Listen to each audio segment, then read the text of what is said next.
Selamat malam, saudara-saudari dalam Yesus Kristus.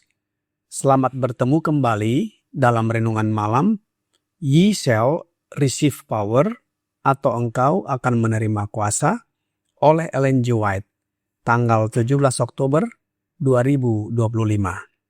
Mari kita berdoa.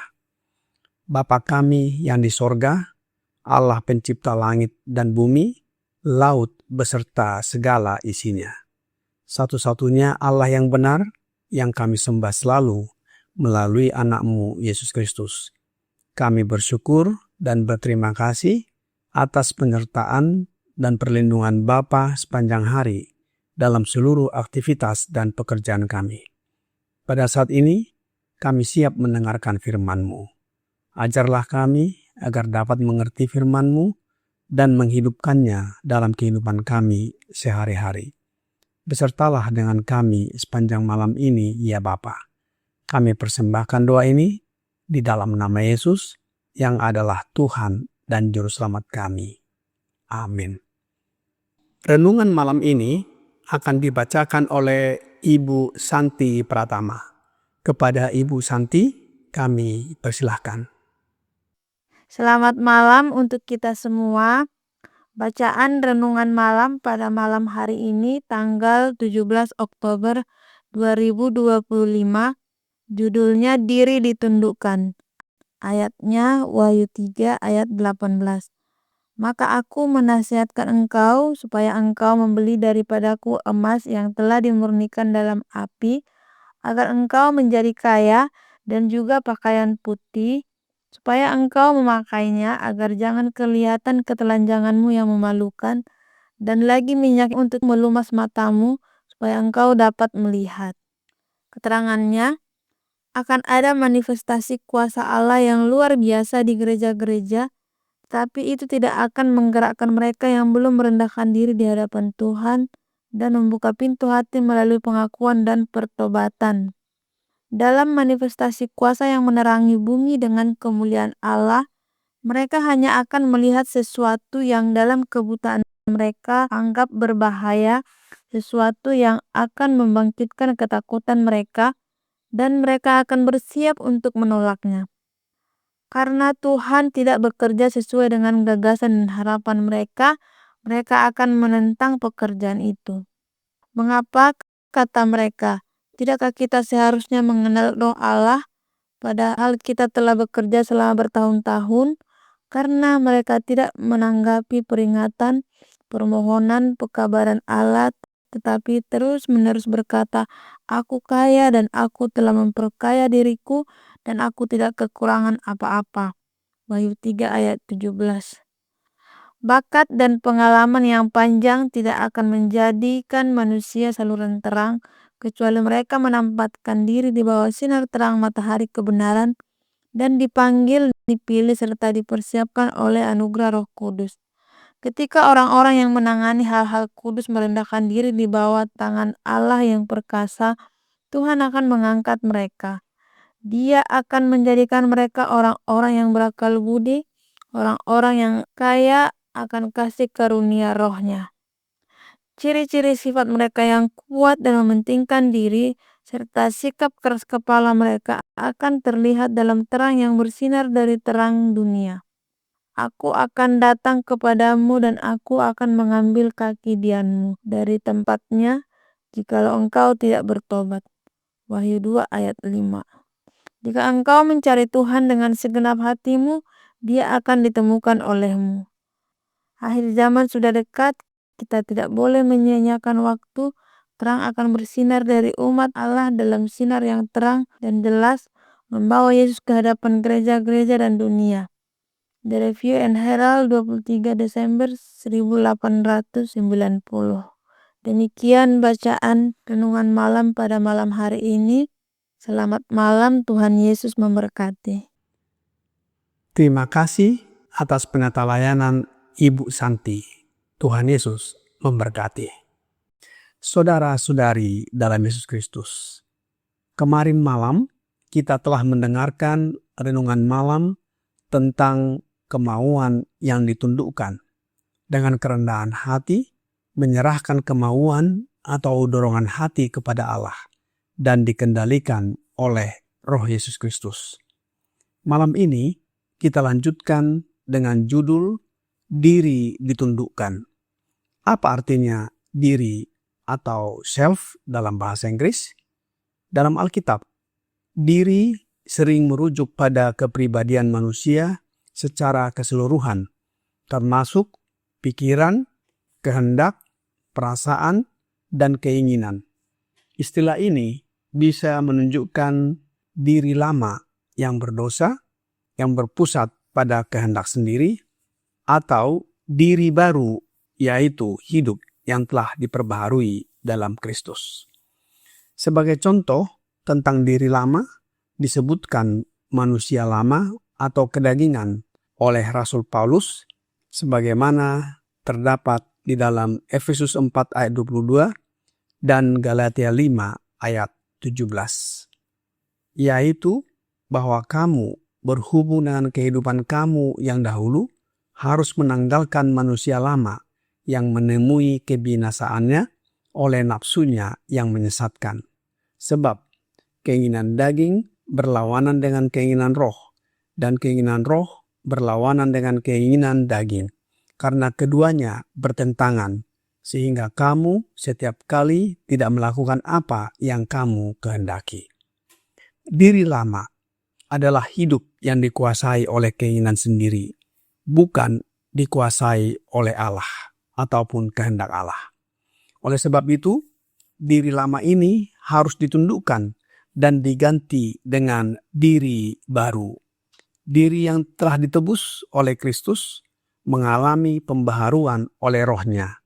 Kita sudah ketahui tentang pelajaran ini dari renungan malam sebelumnya. Rasul Paulus menuliskan di dalam Efesus 4 ayat 24 dan di dalam 2 Korintus 5 ayat 17. Dan mengenakan manusia baru yang telah diciptakan menurut kehendak Allah di dalam kebenaran dan kekudusan yang sesungguhnya. Jadi, siapa yang ada di dalam Kristus, ia adalah ciptaan baru, yang lama sudah berlalu, sesungguhnya yang baru sudah datang. Diri baru adalah hidup yang menyerahkan kehendaknya kepada Allah dan dibentuk menurut gambar Kristus. Pertanyaannya adalah, apa peranan kita agar diri ditundukkan? Pertama, kita akan membaca di dalam Alkitab yang ditulis oleh Dr. Lukas, yaitu bahwa kita menyangkal diri, dan juga dituliskan oleh Rasul Paulus yang berkata bahwa kita harus memperbaharui pikiran, hidup oleh roh, dan bukan daging. Dapat kita lihat di dalam kitab Lukas 9 ayat 23, Roma 12 ayat 2, dan Galatia 5 ayat 16. Katanya kepada mereka semua, setiap orang yang mau mengikut aku, ia harus menyangkal dirinya, memikul salibnya setiap hari dan mengikut aku. Janganlah kamu menjadi serupa dengan dunia ini, tetapi berubahlah oleh pembaharuan budimu, sehingga kamu dapat membedakan manakah kehendak Allah, apa yang baik, yang berkenan kepada Allah, dan yang sempurna. Maksudku ialah, hiduplah oleh roh, maka kamu tidak akan menuruti keinginan daging. Diri dalam Alkitab berarti manusia lama yang berdosa atau manusia baru yang diperbaharui oleh Kristus. Diri yang tunduk kepada Allah adalah hasil dari menyangkal keinginan diri sendiri atau mementingkan diri, memperbaharui cara berpikir melalui pimpinan Roh Yesus dalam hidup kita.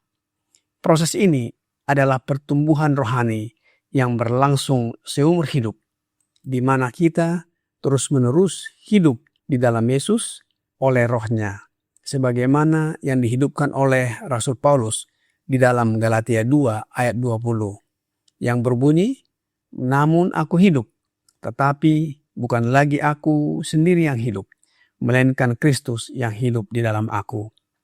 Rasul Yohanes berkata di dalam 1 Yohanes 3 ayat 9, "Setiap orang yang lahir dari Allah tidak berbuat dosa lagi, sebab benih ilahi tetap ada di dalam dia, dan ia tidak dapat berbuat dosa, karena ia lahir dari Allah."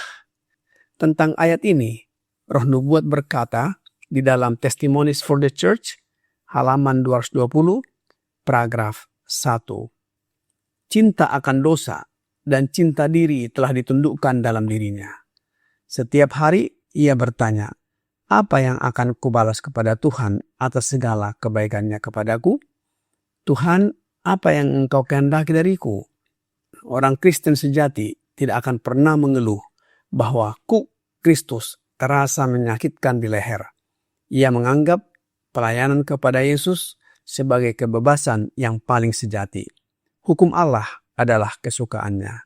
Alih-alih berusaha untuk merendahkan perintah-perintah ilahi agar sesuai dengan kekurangannya, ia terus-menerus berusaha untuk mencapai tingkat kesempurnaannya. Cinta akan dosa dan cinta diri ditundukkan di dalam dirinya, artinya dalam diri di mana benih ilahi tetap ada di dalam dia. Diri ditundukkan adalah sikap yang diperlukan untuk menaati nasihat sebagaimana terdapat dalam ayat inti Wahyu 3 ayat 18. "Maka aku menasihatkan engkau supaya engkau membeli daripadaku emas yang telah dimurnikan dalam api, agar engkau menjadi kaya, dan juga pakaian putih supaya engkau memakainya, agar jangan kelihatan ketelanjanganmu yang memalukan, dan lagi minyak untuk melumas matamu, supaya engkau dapat melihat." Saudara-saudari dalam Yesus Kristus, tanpa penundukan diri, seseorang tidak akan menyadari kebutuhannya akan emas yang melambangkan iman yang murni dan tahan uji, pakaian putih melambangkan kebenaran Kristus, dan minyak melambangkan Roh Yesus Kristus. Diri ditundukkan adalah di mana seseorang meletakkan ego, kesombongan rohani, dan ketergantungan pada kekuatan sendiri, dan mengakui ketergantungannya kepada Allah. Ini adalah pintu menuju pemurnian dan pembaruan hidup melalui kerendahan hati dan pertobatan. Kiranya Roh Yesus Kristus memenuhi hati kita, menyucikan kita, dan menjadikan kita alatnya yang hidup. Tuhan Yesus memberkati. Mari kita berdoa. Bapa kami yang di sorga, terima kasih atas firman yang sudah kami dengarkan malam ini. Kami datang kepadamu dengan kerendahan hati, meletakkan diri kami dan bergantung sepenuhnya kepadamu. Oleh sebab itu, ya Bapa, kami mohon karuniakan Roh Yesus Kristus dalam hidup kami, agar kami dapat menuruti kehendak-Mu dan karakter kami diubahkan menjadi sama dengan karakter Yesus. Banyak dosa dan pelanggaran yang kami lakukan, ya Bapa. Ampunilah kami. Kami persembahkan doa ini hanya melalui anak-Mu, Yesus Kristus, yang adalah Tuhan dan Juru Selamat kami. Amin.